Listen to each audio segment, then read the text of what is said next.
نحمده ونصلي على رسوله الكريم أما بعد أعوذ بالله من الشيطان الرجيم بسم الله الرحمن الرحيم ومن شر حاسد إذا حسد صدق الله العظيم. Today we are going to talk about another disease which ferments in our hearts and which causes international havoc. This is a disease of jealousy. Allah subhanahu wa ta'ala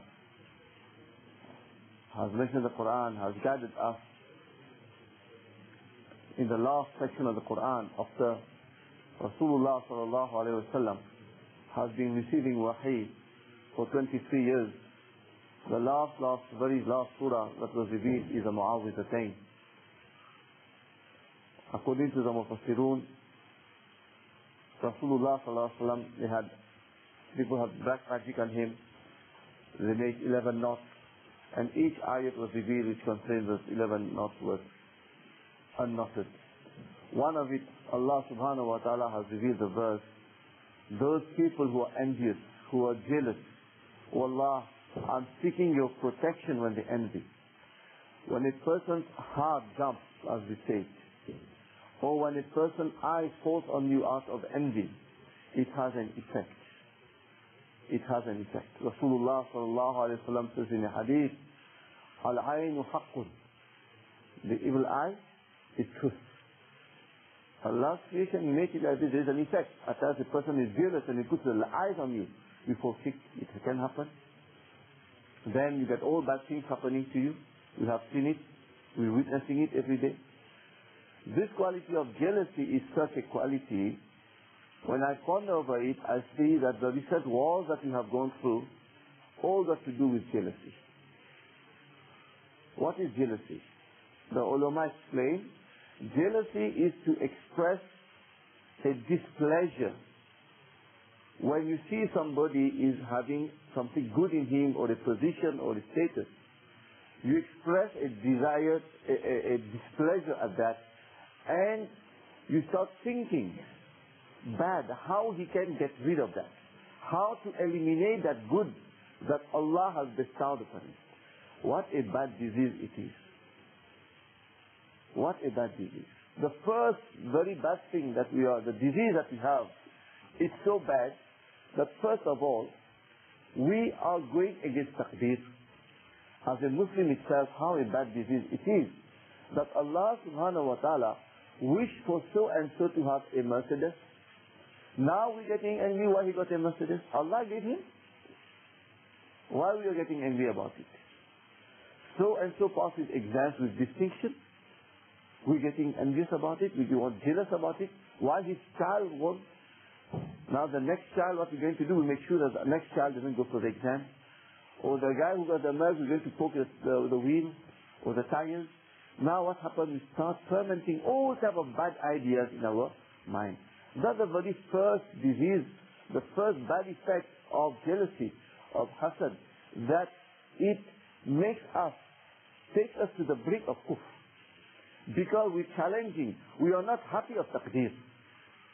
Allah has given somebody health, wealth, intelligence, a beautiful wife, or whatever. Allah has given it to him.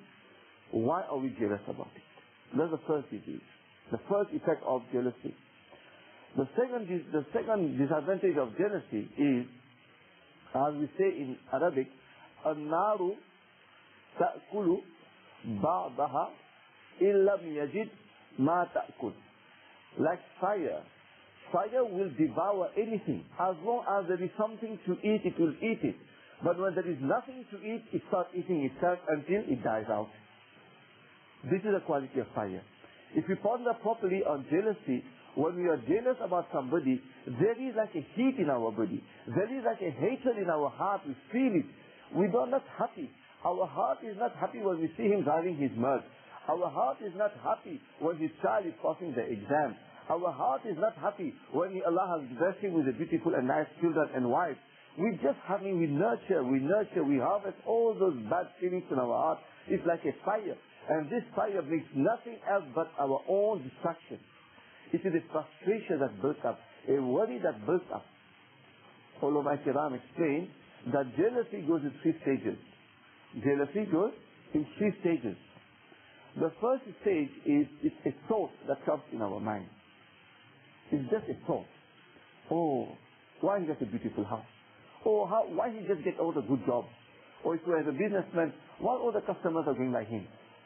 For no reason. Our eyes pop out on what Allah has given to him. That thought, it is an involuntary thing. We do not have control over our thought. Ulama says, that's okay. The thought came, leave it. Don't nurture this thought in us. Don't keep on calling that thought. Then it will be dangerous. Having the thought is not a guna. But to call the thought, Imam al-Ghazali rahmatullah alayhi says, it is very dangerous. Because once we start getting thought, shaitan starts making waswasa. We start talking about it, shaitan knows what is in our heart and start making waswasa. The next stage is, we start making plan now. How we can get rid of the favors Allah has given this person. We start making plans. How can we harm him? How can we take his wife away from him? How can we take his health away from him? How can we make such a setup of advertising that his shop goes down? All types of ideas. When we stop acting upon the dictates of jealousy, the demand of jealousy, then we become gunahkar. The third stage is when a person realizes the harm of jealousy, then what happens? He resists it. He starts resisting that jealousy. When he starts resisting that jealousy, Allah subhanahu wa ta'ala increases his rank. He becomes very close to Allah subhanahu wa ta'ala. This is why there was a great alim. He says to have sin itself, guna in itself is a great sin. Because when we know what is a sin, we are in a position to know this is a guna. And this will take us away from Allah subhanahu wa ta'ala. Then we start training ourselves to counteract those feelings, those sins. Then our rank increases in the sight of Allah subhanahu wa ta'ala. And this is easy to understand. Once that Ali radiallahu ta'ala, somebody passed a comment on Rasulullah sallallahu alaihi wasallam. He got angry and he jumped on him. He was on the verge to hit him. The person spat on him. Then he didn't hit the person. People asked him why. He said, the first one, I was doing it for the cause of Islam. Why he passed bad comment on Rasulullah. The second one was because of me. I had to control myself. And this is a beauty to understand how a person can control himself. And this is a very, very important point. On this waqia, I read something very important. That Allah subhanahu wa ta'ala says in the Quran, one of the main objectives of sending Rasulullah sallallahu alaihi wasallam was yuzakkihim, to purify the heart of the Sahaba kiram. This gives us the level that Rasulullah sallallahu alaihi wasallam has trained the Sahaba kiram. Today, the Shia are telling us, na'udhu billah, that the Sahaba kiram become murtad. If we accept this argument that the Sahaba became murtad, which means their heart has not been purified. If their heart has not been purified, which means Rasulullah failed in his nabuwat, na'udhu billah min dhalik, this is kufr. This is kufr. So on this aspect of tazkiyah, if we study the life of Sahaba kiram, we'll see how Rasulullah sallallahu alaihi wasallam, his tawajjuh on each Sahaba, that their heart was really, really purified. And this is why in the light of the ayat of the Quran, يَوْمَ لَا يَنْفَعُ مَالٌ وَلَا بَنُونَ, on the day of Qiyamah, neither your wealth, neither your children will benefit you, إِلَّا مَنْ أَتَى اللَّهُ بِقَلْبٍ سَلِيمٍ, except that person who presents his heart, his sound heart to Allah subhanahu wa ta'ala. That's the very first lecture I gave about 3 months ago. This is the same point. You have to understand what is tasawwuf, what is islahi, majalis, what is the purpose of reforming our heart, to purify our heart, to understand the objective of Rasulullah sallam, from jahalat, from the worst nation of the world, that neither the Byzantine Empire wanted to rule them, neither the Persian Empire wanted to rule them, but the effort was made on their heart. They built this iman, they built this yaqeen, that they have spread light all over the world. This is very important to understand how much effort Rasulullah made on the heart of the Sahaba kiram. So jealousy is such a point, is such a thing which destroys a person himself. Just like this fire, when there is nothing to eat, it's going to eat itself and it dies out. The same thing, we know we cannot take away what Allah has written in the taqdeer of a person, why are we jealous about it? And when we are jealous about it, we know it's not written in our taqdeer. Why we are wasting our time upon getting hating, destroying hating? That is a very, very bad disease. Ulama Kiram explained, first thing to do is to get rid of this thought. Because we have to think that when the thought itself comes in our mind, we have to think that this is not a good thought. It is an evil thought. But then if it persists, the second thing that we must do is to start talking good about that person. Analyze what is his good thing. If we keep on persisting, talking about it, talk about his good thing, then if this doesn't go, make dua for him. Make dua for this person also. Ulama Kiram explained. To remove this disease, because the origin of disease, Maulana Masrullah Khan Sahib Rahmatullah Alayhi explained, the origin of this disease is a bigger disease. It is, jealousy starts with pride, takabbur, and ghurur, which is falsehood. There are two diseases in our heart that contribute to produce jealousy. This is how serious this disease is. Only a person who has takabbur in him, this is why it comes in the hadith that on the day of Qiyamah, a person who has takabbur to the extent of one mustard seed won't have the fragrance of Jannah. When we think takabbur, pride is the mother of many, many diseases, then we'll realize how it's important to understand what is the need to reform our heart. Because jealousy is a product of takabbur and ghurur. That is a product of pride, of arrogance, which is a quality of Iblis. I keep on repeating this ayat where Allah subhanahu wa ta'ala says, وَكَانَ مِنَ الْمُسْتَكْبِرِينَ, that Iblis already was among the mustakbirin, those who had takabbur in them. It was so hidden in the heart of Iblis. Iblis was praying so much. If you say that all over the world he was making sajda, there is no place in the world that Iblis did not make sajda. But when it comes to the crash, the final stage to test him, Allah subhanahu wa ta'ala told him to make sajda. For Adam alayhi salatu wasalam, he refused because he could not take it anymore. That's the limit. I cannot take that anymore. I am created out of fire. Fire is superior than clay. How can I bow in front of Adam alayhi salatu wasalam? He could not take it out. This book manifests itself. Look, the guts that Iblis had. He raised his voice with Allah subhanahu wa ta'ala. Just imagine that. Just imagine the power behind takabbur, brothers. The guts to stand with Allah. Allah Akbar. Just ponder upon that. In Jannah. Answering back to Allah subhanahu wa ta'ala. Just think how disastrous takabbur is. Iblis had this. And this is the same quality that manifests through different color. One of it is jealousy. The other one is falsehood. We're living in our own imagination that this person got this, we're going to destroy that from him. We don't want him to succeed in life. We want his wife, we want his children, we want his car, we want his business, we want his house. All the things, he must lose it. This burns us inside. We can't take it. Why our neighbor bought a car today? Why my brother's child going first for his A-level? Why he's getting good results in university? All those things keep on burning us until we want to make sure that these things, he gets rid of it. It's being eliminated. What a bad disease.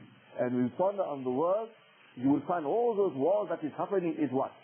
This country got natural, got oil. This country got copper. This country got gas. We must get it. We must get it. We must get it. Out of jealousy. We don't want to make any effort. We want other things cheaper. We want to take their things. We want to drain the economy. And this is what is happening in the world. This disease of jealousy. Because stand it. How come they got so much thing? We haven't got it. Let's go and take it away from them. This is a disease which is manifesting itself all over the world. So Ulama Kiram explained that this disease is a manifestation of the human feeling that comes in our mind, and it manifests itself through the thought until ultimately we translate it into practice. And through that we're destroying our own family, our own self, our own neighborhood, and even countries are being destroyed because of that specific disease of jealousy. Jealousy, Ulama Kiram, as I said, there are various stages. The 3 stages I have mentioned. But now Maulana Ashraf Ali Thanvi Rahmatullah Alayhi says that jealousy, when we want to cure jealousy, Maulana Ashraf Ali Thanvi Rahmatullah Alayhi has said there are various stages to cure it. The first one, he says, is to look at the good quality of that person. I'm just repeating it because it is such a bad disease, we must make sure that we understand how to get rid of it. The first thing was Prophet Ali Rahmatullah Alayhi says is to start praise the good quality of that person. To get rid of the disease, we are in school, our friend is doing very well. Now what we starting doing? For the exams, we take away his pen, so he gets disturbed. When he gets disturbed, his mind is not functioning. When his mind is not functioning, he's going to fail his exam. So jealousy makes us do that. So we think good about him. Praise his good quality. Look for his good quality. Now, a question comes to mind. How can we praise a person in our heart we hate him? Ulama explain that by praising him, there's a very good thing coming out of it. At least, though we don't control our mind, though we don't control our heart, at least we're controlling our tongue. Our tongue has come under control. Inshallah, our heart also will come under control. This is why the ulama says, stop praising that person. The second one is, when we meet the person, meet him with humility. Instead of disgracing him, meet him with humility. Smile with him. Even there is some hypocrisy in our mind, but ultimately it is for our own good. Smile with him. Meet him with humility. Don't disgrace him. The third one, if any grief happens to him, and this is what our heart wants, that he must face all type of calamities, all type of difficulties. If this happens to him, make dua for him. Express grief in our heart for his misfortune. The fourth one, ulama kiram says, this also comes in hadith, all this comes from hadith, that start giving gifts to him. Because when we give gifts, he starts loving us. And we're going to express his love for us, we're going to express our love for him. And this jealousy will leave our heart. The fifth point is to show respect to him. To show respect. That's a very, very important thing that is coming out of our dictionary, the word respect. Huh? We don't know what is respect, believe me. Especially myself. We don't know what is respect. If only we know respect, we'll know how to talk to our wife. We'll know how to talk to the elders. We'll know how to respect our neighbors. All the programs coming out because the notion of respect is out of our life. Adab.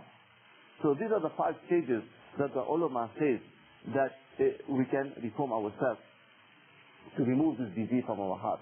There are with this disease, there are 2 more things interlinked with that. This is why it's very important to study tasawwuf, to study those maladies, to be able to differentiate when we make our own reform.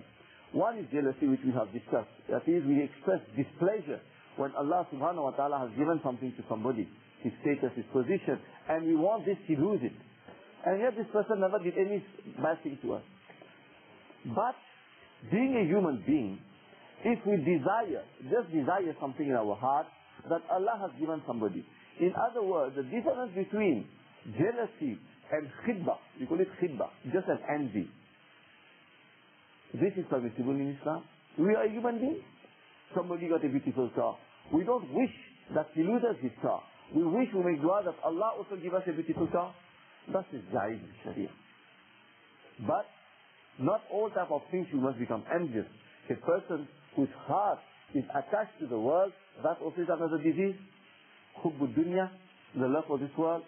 So it must be regulated. What we want, what we see from other people, it must be regulated. This is why ulama kiram says, always look at people who are under us. Don't live with people who are above us. Because then we'll try to identify our standard of living with those people. We want to live with the rich people. Allah has given them milk, so many shops. Now we want to have milk and shops. And we know we are having this type of money to open shops. We do not have this type of knowledge to run big business, etc. That also can be dangerous for us. So what we desire also must have a limit. Mawlana Zakaria Rahmatullah Alayhi has written a topic on that in Fatah Sadaqat. He has dealt with this subject. So ulama also explains, this is not a disease, it's human nature, as long as it is within control. There is another feeling that comes in our heart, the quality of malice. Kina. One is hasad. Hasad means, just repeat it, because it's interlinked, we must be able to differentiate all those diseases that we have in our heart, so that we can purify our heart. The first one we talk is jealousy. Jealousy is we don't like somebody has something, and we want him to lose it. Khidmah, somebody has something, we are happy with that, but we want to have it also. We don't want him to lose it. The third one is kina. In our heart, somebody harm us. Now we develop a grudge against that person. This is kina. That also is a bad disease. Why is it a bad disease? The question arises. To retaliate, Sharia allows us to retaliate. Somebody harm you and you want to retaliate, there's nothing wrong. But to convert this retaliation as a disease in our heart, this is not jaiz. This is not jaiz. Once, Rasulullah sallallahu alayhi wa sallam, in the hadith to this effect, told the Sahaba, here's the Jannati going. So the Sahabi wanted to go and see. Whatever reason, just asked him, can I spend one night with you one day? So yes. Spend one night, he's reading namaz, go and work. Nothing great. What great thing he's doing? He can't understand why. Why this person, Rasulullah says, is a Jannati? But whatever he's doing, I'm doing. His normal life. He asked him, what's happening now? Then he said, every night before I go to bed, I ensure that I haven't got kina against anybody in my heart. I do not hate, I haven't got grudge against anybody in my heart. On this simple action in our eyes, but in the sight of Allah, it got a lot of meaning. It's not easy to take it out of our heart. If a person is harming us, we want to forget him. Huh? It's not easy. He stole my money. He borrowed money from me. And now he's going to make my ribat with everybody that I owe him. It happens all the time of people we meet in society. Huh? To forget all those things is not easy. Huh? Inheritance. Father put all the wills. You go and cheat a father. And now he put the business on your name. And you want to accept this. You are against Sharia. All these things are not against Sharia. We do Sharia's name. We want the business. We want our share in the business. Now grudge against that person. This kina is another thing that destroys us. When we have kina, there are two things that happen. One is it destroys our dunya. Because ultimately it turns up into jealousy. And it destroys our dunya. And Rasulullah sallallahu alaihi wasallam says, jealousy destroys, consumes your good deeds, just like fire destroys wood. It's a hadith of Rasulullah. And Rasulullah also says, don't have jealousy among yourselves. It's direct hadith. Don't have jealousy among yourselves in society. Because this is a very, very bad disease that we nurture in our heart. So this is the second one is a spiritual disease, the spiritual aspect that jealousy brings in us, in that it does not allow us to progress spiritually. It's like a mental block we have in our mind. Day in, day out, we think, how can we do harm to that person? How can we make sure that he loses this thing? Day in, day out, we cannot take it. When we are jealous of somebody, think about it. Every day, somewhere along the day, it will click in our mind. If during the day you are busy, it comes during the night, it's in your subconscious, it manifests itself through the dream. This is a bad thing about jealousy. We destroy nobody. We cannot harm anybody but ourselves. It's just like a person who spits in the air, thinking he's going to harm the sky, but the spit falls down to his own face. This is what jealousy is all about. We make all type of structure, all type of plans that this person loses whatever he has. But this doesn't work this way. Because we are challenging the taqdeer. We are challenging the fate of this man. Allah has decided he must succeed this way. Who are we to change the fate? If Allah has decided, it comes in the hadith, if Allah subhanahu wa ta'ala has decided to give something good for a person, the entire world will not be able to take it away from him. And if Allah has decided to take something from somebody, the entire world cannot put together to make him get that thing. So if Allah has put in his taqdeer to get something, why are we jealous to take it away? There was something very, very important. Once a person dreamt of Iblis. A person dreamt of Iblis. Iblis was carrying a bag, and in that bag there was all type of filthy things there. All type of filthy things, excreta, urine, etc. But on each one, what was written? Love for this world, jealousy, this and this and this. So the man asked Iblis, where are you going with this filthy thing? He said, I'm going to sell it. He said, who will buy filthy thing from you? He said, I know a place, the market center. You see, on this bag here, there is Hubbuja, the love for dunya. This I'll sell it to the businessman. You see here, on this bag, there is jealousy. This one I studied to the scholars. Because the more you get ilm, the more there is jealousy. Because jealousy is linked to fame. Why so many people coming to, so little people coming to my bayan? Maulana so and so is giving bayan. So many people are going there. Jealousy. When you have ilm, and the ilm is not make tazkiyah of, this is what happens. I ask a question open to the ulama who go in Jamaat. Simple question. They don't know the answer. Why for the 11, the usul of Mullah Ilyas Rahmatullah alayh, you go for 4 months? For ulama, it is 3 years. Why is this usul? Is it sahi baat hai? For ulama, it's 3 years. Most ulama don't know the answer. The reason is, 1 year you must spend in India, Pakistan. The second one is the Arab world. And the third one is a non-Muslim state. The reason is to make tazkiyah of your ilm. The reason is to make tazkiyah of your ilm. Iblis also has so many ilm, but the tazkiyah of ilm of Iblis was not made. And this is where he developed all those diseases. If we do not nurture ilm properly, ilm is heat. If we do not nurture it properly, it develops so many, tenfold more. Maybe more than 10 times more of spiritual disease in the heart. It's just like a child having fire in his hand. If he doesn't handle this fire properly, he's going to burn himself. Not only himself, he'll put a house into fire. If an alim doesn't make his own tazkiyah, he's going to destroy society. This is a vision of Mullah Ilyas Rahmatullah alayh, that an alim must go for 3 years Jamaat. To make tazkiyah of the ilm. Because ilm, if it is not monitored properly, it's not being canalized properly, it's going to be very dangerous. One person studied under Imam Malik Rahmatullah alayh for 20 years. 20 years studied under Imam Malik Rahmatullah alayh. For 18 years, Imam Malik taught him about akhlaqiyat. 18 years. Only 2 years he done Masla, Masail, Hadith. Imam Baghawi Rahmatullah alayh was a great scholar. Very great scholar. Then his spiritual mentor said, you stop talking. Come out from the mimbar. So many people were going to him. Great. People say, what he is doing now? Thinking, the great Ali, we are not benefiting from him. Blah, blah. People start talking about his spiritual mentor. No. Why? What is happening? The heart needed reform, needed purification. After he got his training for 1 year, 2 years, spiritual training, then the same Baghawi was put on the mimbar. It was something else that was coming out of it. Something completely else was coming out of the heart. This is why, for ilm, the purification of ilm is very important. If not, it ends up in jealousy. It ends up in jealousy. And when ulama start having jealousy among themselves, this is where you get garbar in the masajid. Because you get garbar among the Muslim brothers. And you get garbar among, in the world itself, garbar started about the ummah. Because of this disease of jealousy. And Idris said, this one, don't worry, I'm going to study it among the ulama.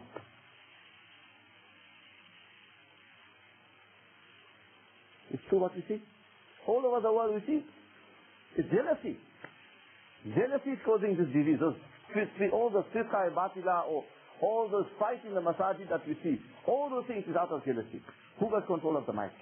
Who is going to lead the masjid? Who is going to lead the namaz Eid? Who is going to make the bayan this Jummah? All those diseases come from jealousy. This is why it's very important to differentiate whether we bring it for the sincerity of Allah subhanahu wa ta'ala. As I said, all those bayan I made, I'm the first one to be subjected to all those diseases. Make dua that Allah correct me. But this is reality that I'm talking out that needs to be changed. One important thing that the ulama is saying is to have this sincerity when we do a good work. There were 2 great alim in Pakistan. One Maulana Idris Kandalawi Rahmatullah alayh. The other one was Mufti Shafiqab Rahmatullah alayh. This one I read in spiritual discourses of Mufti Shafiqab. He narrates his father was speaking something. That they were sitting together in Darul Deoband. And they were studying also. Then one day Mufti Shafiqab says, I went to Lahore to visit Maulana Idris Kandalawi. Maulana Idris Kandalawi was a great scholar. He wrote one of the most beautiful books of Sirah, academically written. This is the volume, Sirah Mustafa, by Maulana Idris Kandalawi. If you want to study the life of the Prophet, it's in Urdu, we read this volume. The first academic book, very academic, is by Maulana Idris Kandalawi. He was a great muhaddith as well. So when Mufti Shafiqab went there, he says, 52 years I have been defending your father. But you have always been agreeing on things. Then he asked Mufti Kitab, why this is so? Why? Then he said, your father wrote a book, Ma'ariful Quran. Me too, I wrote a book, Tafsir Quran, Abu Dhabi Ma'ariful Quran. Your father wrote another book, Dawani something. He put the same name, just like Mufti Kitab. Same title. Yet both were two great scholars, world famous. He said that whatever your father was writing, I said it came from me. We said it together. So I was very happy whatever book your father wrote down, and it was my writing. So if your father did something wrong, good, it was me who was doing something good. There was no jealousy among them. For 52 years, they never, ever had an argument come down to jealousy. Because there was no jealousy between Mufti Shafi Sahib rahmatullah alayh and Mullah Idris Sahib rahmatullah alayh. This is why Allah subhanahu wa ta'ala has taken so much work from them. Jealousy. They manipulated themselves. They didn't express jealousy, they expressed love.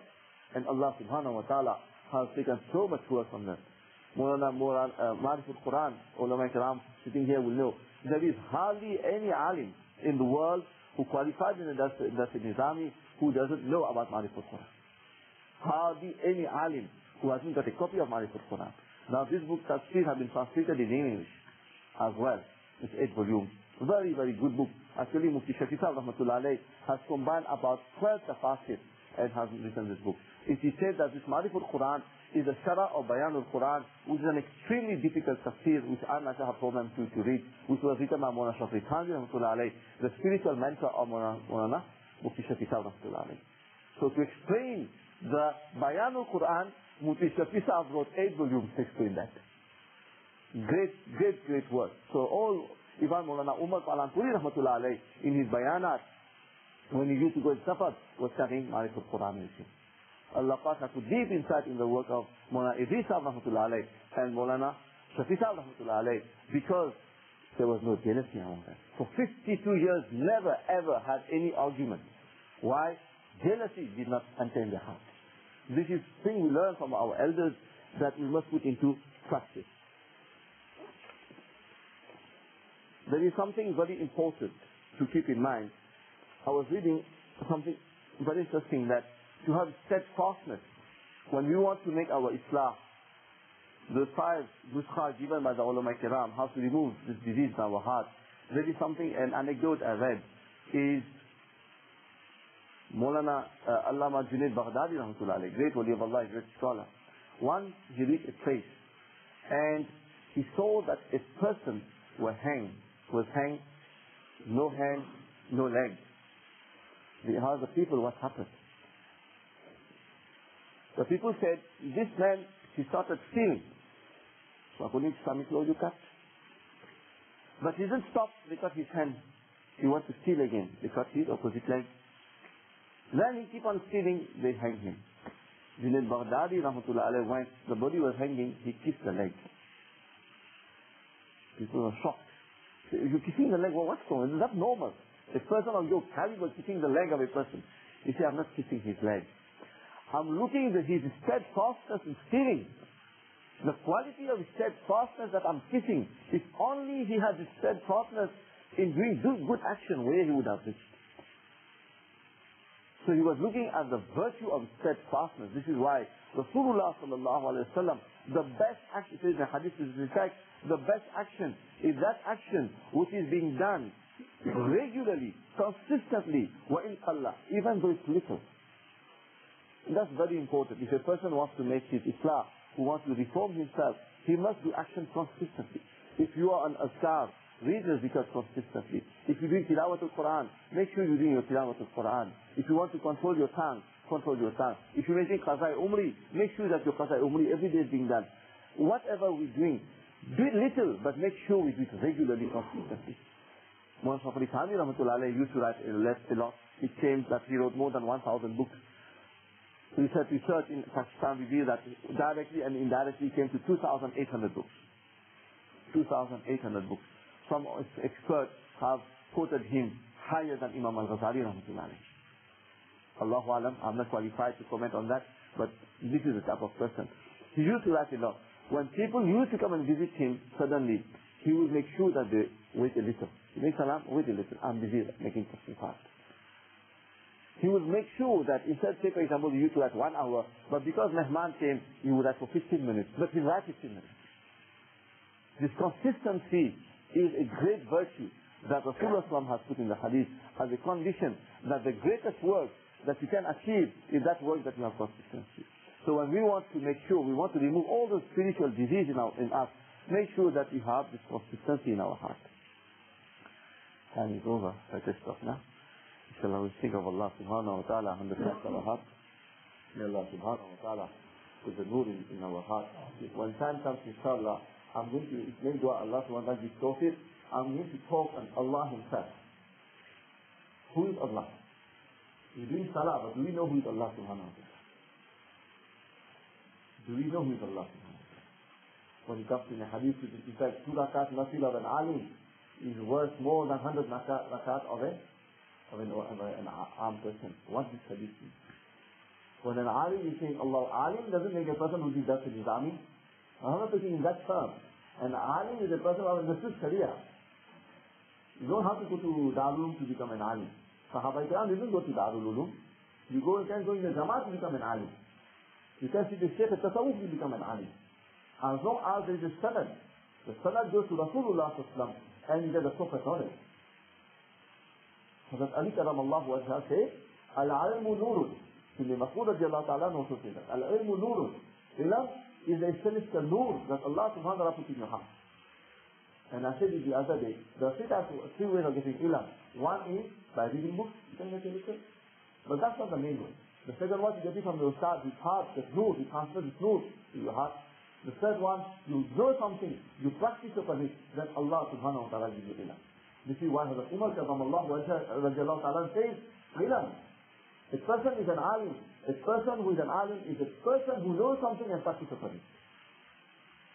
Allah Pak in the Quran, Surah Al-Jum'ah, that about the Bible, the Jews, the knowledge, the book they have is like donkeys. You have laden donkeys with books. Allah never uses Quran to carry. He carries in our heart and in our action. Inshallah, we talk about Allah subhanahu wa ta'ala. Inshallah.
يا رب العالمين يا خير الراحمين ويا ذي القوة المتين ويا خير الراحمين يا بديع السماوات والأرض يا حي يا قيوم يا ذي الجلال والإكرام اللهم صل على محمد وعلى آل محمد عدد كل معلوم لك اللهم أعنا على ذكرك وشكرك وحسن عبادتك ربنا آتنا في الدنيا حسنة وفي الآخرة حسنة وقنا عذاب النار وقنا عذاب القبر وقنا عذاب الحشر وقنا عذاب الفقر وقنا عذاب الدين واحشرنا يوم القيامة مع المتقين ومع الأبرار يا عزيز يا غفار اللهم إنا نسألك الجنة بغير حساب اللهم إنا نسألك الجنة بغير حساب اللهم بارك لنا في الموت وفيما بعد الموت اللهم بارك لنا في الموت وفيما بعد الموت اللهم إنا نسألك من خير ما سألك به نبيك محمد صلى الله عليه وسلم ونعوذ بك من شر ما استعاذ به نبيك محمد صلى الله عليه وسلم أنت المستعان ولك البلاغ ولا حول ولا قوة إلا بالله العلي العظيم سبحان ربك رب العزة عما يصفون سلام على المرسلين والحمد لله رب العالمين